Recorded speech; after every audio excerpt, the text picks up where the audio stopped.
and Deontay Hagler here, of course, back at the Thomas and Mack Center. And Deontay, do you know what today is? Game day? No, it's Taco Tuesday.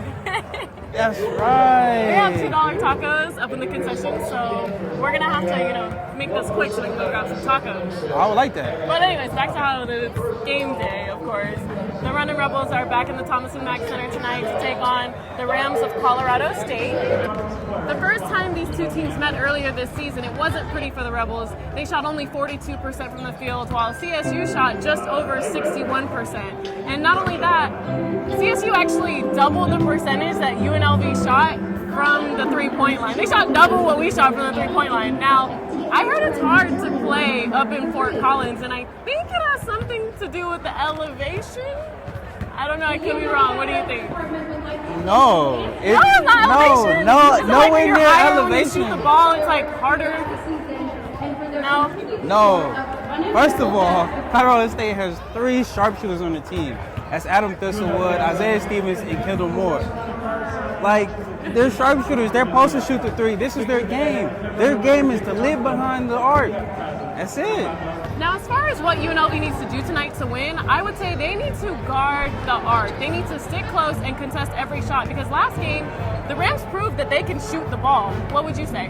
Well, besides the basis of rebounding and defending, obviously, UNLV needs to take care of the ball offensively. Turnovers are what's going to decipher this game.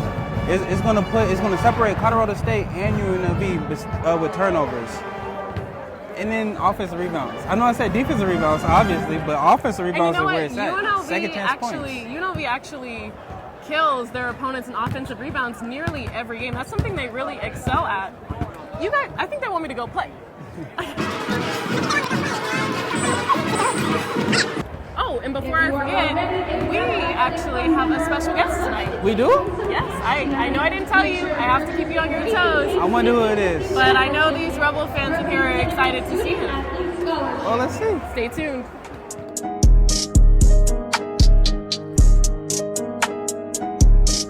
So tonight, we have a special guest with us, former Rebel Anthony Marshall. He was on the team when they defeated North Carolina and Louisville and led them to 4 consecutive NCAA tournaments. Anthony, how does it feel to be back in the Thomas and Mack Center tonight? It feels amazing. Anytime I'm in town, I like to come in and show my support to the team and, see the community and the things they have going on currently.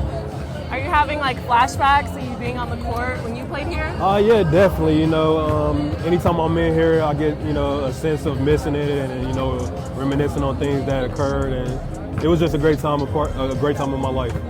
Now, what would you say is your most memorable moment as a Rebel?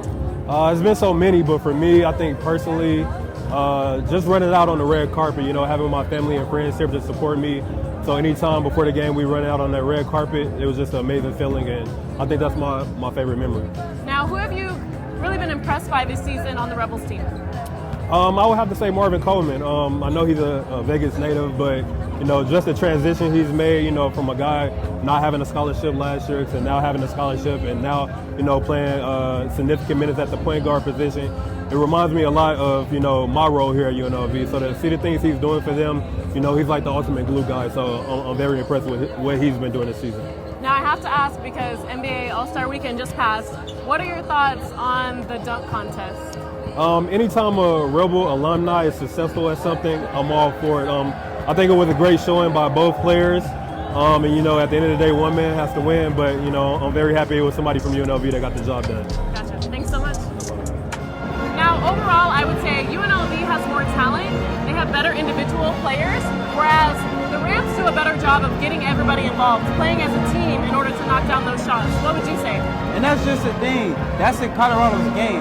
UNLV's game is not really team ball, really.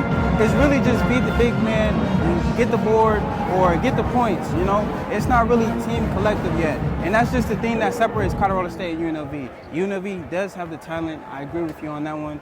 But the team ball, UNLV has to get before the season comes to conclusion. And that's going to be something that UNLV is definitely going to want to go off of heading into conference plays, playing together, playing as a team, because they're not going to be able to play this individual basketball that they love to play in conference play, where it's a little bit rougher and tougher. Yes, and they have to, because you can't go in there and be mano a mano. You have to go in there and say, okay, my team is going to defeat your team, and this is the way we're going to play.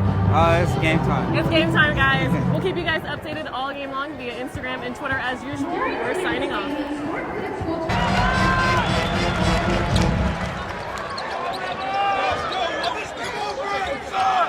Straight up. Hey, what's going on, man? Keep going, Mark. Keep going,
Wow, I was really impressed by the Rebels tonight. Not only did they set the tempo, they came out and they got after it. And I think that's something, well, me personally and the fans have been waiting for all season, is just to see them play passionate and really go for it. And that's why they almost beat them by 30 tonight. Yeah, they were really aggressive tonight, and I was really surprised that Coach Otzelberger even kept some of the starters in with 7 minutes to go in the second half. They played great as a team. As you can see, the stats were pretty spread out. Bryce Hamilton, another double-double, 25 points, 10 rebounds. Very impressive from the sophomore guard. I'm thinking he's going to go for all-conference first team. What do you think? Why not? He's showing it every night. It's a consistent basis, and that's the main thing that he has to continue on to be able to get that accolade, is to be consistent. 25 and 10, double-double, easy. The Rebels got ahead early by capitalizing on the Rams' mistakes and really scoring off of them. What else would you say? I'll say they actually got over there to the three-point shooters at Colorado State. They guarded them, and then they also, in transition, they finished. Most of them transition buckets, they wouldn't finish in earlier games, but now they're actually finishing their transition buckets. Now, for CSU, the big man really kept them in the game in the first half, but the second half, their guards stepped up a little bit, as you can see, which kind of kept them in that 20-point range. What else did you see from CSU? Being able to get the Rebels to foul a lot. Oh my gosh. A lot. And it's crazy because there was really no offense from them. It was just they were getting to the free throw line consistently. That was just all you The refs see. would not leave UNLV alone tonight. It's like every other play down the floor, they were blowing that whistle. Every single time. And they were like bad calls too, as you heard the air of boos Fans coming were from the fans. pissed tonight. So referees, you got to step up your call game, because I think somebody is looking to take a job.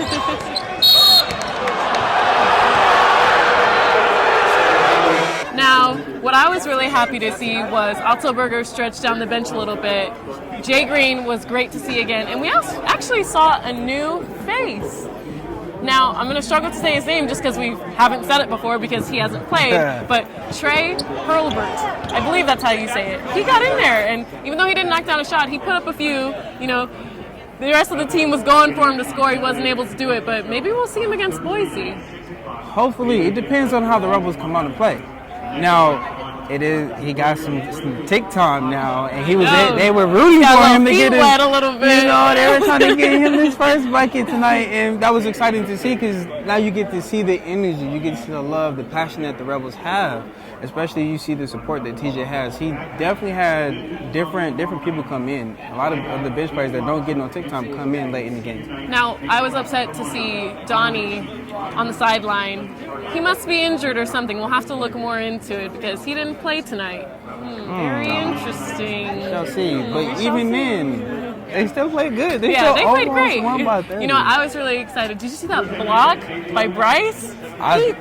He threw his. I didn't think he was going to get it, but he got up there. And then not only that, I think a couple plays later, he dunked on somebody down here. See? Put him in the dunk contest. He was getting active. We got a new one. Put him in the dunk contest. Going. I don't know what they did in practice this last week, but I need them to do it in practice every day and come out with that same energy every game, because if they come out with that same energy against Boise next week, this team will be definitely hard to beat.